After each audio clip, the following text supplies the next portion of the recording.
Mahabubnagar MP Manish Srinivas Reddy MLC ఉప ఎన్నికల్లో vote హక్కును వినియోగించుకున్నారు. గత అసెంబ్లీ ఎన్నికల్లో జరిగిన చిన్న పొరపాట్ల వల్ల కాంగ్రెస్ ప్రభుత్వాన్ని ఏర్పాటు చేసిందన్నారు.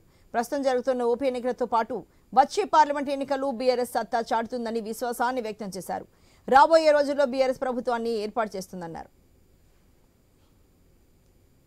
మహబూబ్నగర్ ఎమ్మెల్సీ బై ఎలక్షన్లో రెండు పార్టీలు అటు టీఆర్ఎస్ కానీ కాంగ్రెస్ రెండు ఇద్దరు అభ్యర్థులు మరో ఇండిపెండెంట్ ఉన్నట్టుంది. దానికి ఖచ్చితంగా మేము టీఆర్ఎస్ తరఫు నుంచి ఎవరైతే క్యాండిడేట్స్ ఉన్నారో మెజార్టీ గెలుచుకుంటాము. అదేవిధంగా ఎందుకంటే గడిచిన ఎమ్మెల్యే ఎలక్షన్లో కూడా కొన్ని చిన్న పొరపాట్ల వలన ఈరోజు ప్రభుత్వం పోవడం జరిగింది.